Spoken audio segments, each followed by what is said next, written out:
You know, and that's so, it's so damn American. It's beyond belief. The trap drum kit is unbelievably American. You know, so all these things become important to our kids as they grow up and they learn, you know. And if you look, where did integration first happen in this country? It didn't even happen on the sports field. The first integration happened on the bandstand when Benny Goodman hired, you know, Hamp and them cats. You know? So obviously this music in general is an incredible vehicle, and jazz in particular is the quintessential American vehicle. It just stinks of America. I say, you want to talk about apple pie, jazz is more American than apple pie. it really, really is. When you actually look at what we're talking about, it brings everyone together. I grew up in an environment where, although, I mean, I remember watching the Water Cannons and the Dogs and all that stuff on television, going on down south in Selma and all that stuff. But in the world of jazz, that vibe did not exist. I never saw my father ever say, I don't want to play with him because he's a white guy. You know, and I never heard a white musician say, I don't want to play with him because he's a black guy.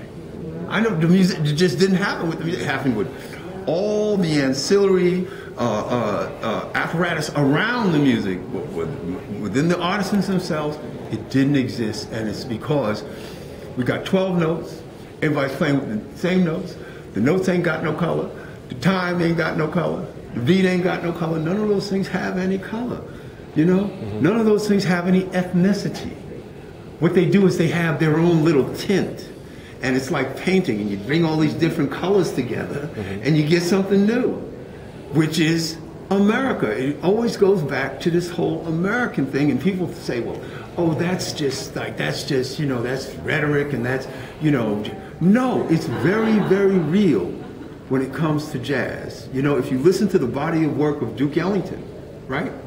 Well, if you listen to Duke's work, you know that Duke was listening to all of the music on the planet Earth.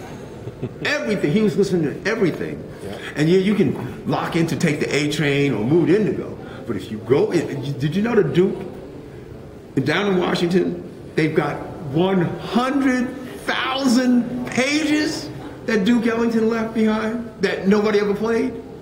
100,000. I've been in the actual archive and looked at it. Here's what Duke didn't get a chance to. Nobody heard this. 100,000 pages of music from Duke Ellington. Wow. Now, it couldn't all have been about Harlem. You know? So that's really what it's all about, and that's why I'm such a great advocate of this music as a educational tool, because I just haven't seen anything. I was in Barrow, Alaska. Barrow, Alaska is 500, it's the last town, 500 miles short of the North Pole, right? And I'm in Barrow, Alaska, right? It's 17 degrees below zero.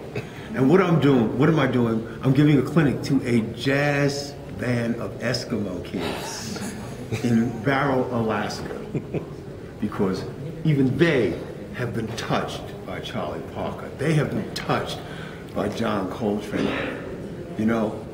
Yeah. And so this music is such an enormous communicative tool. If you go back to the First World War, right?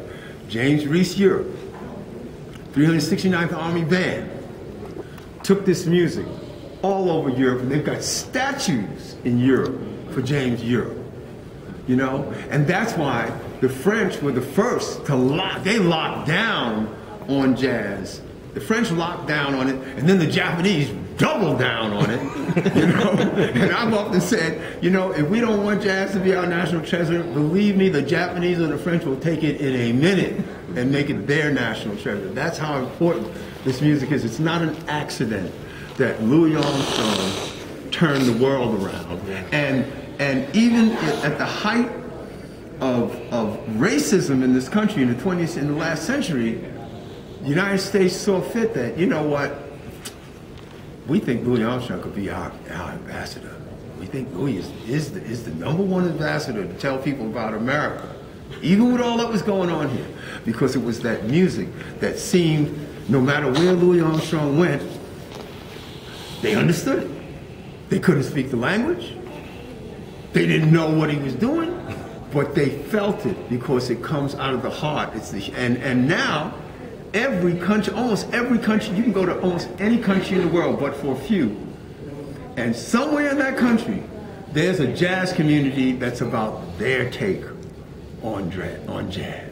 You know, Eritrea's got its little jazz cadre, and they're playing Eritrean jazz. You know, and you got the people in Cameroon, they're playing, you know, I was in South Africa, and they had their South African jazz. Of course, we've been exposed to that via people like Hugh Masekela or Dollar Brand, you know, but down in Argentina, they got their jazz, and over in the Philippines, they got their jazz, and everything has a little take, and everything has a little bit of who they are in the way they communicate it.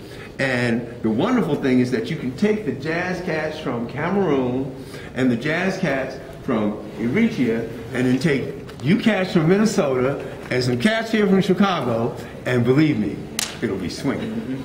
It'll be rocking. They will rock. It will figure out a way to rock it down, even though nobody can speak the same language and nobody has the same history and everybody's different. They can still get it done. All right.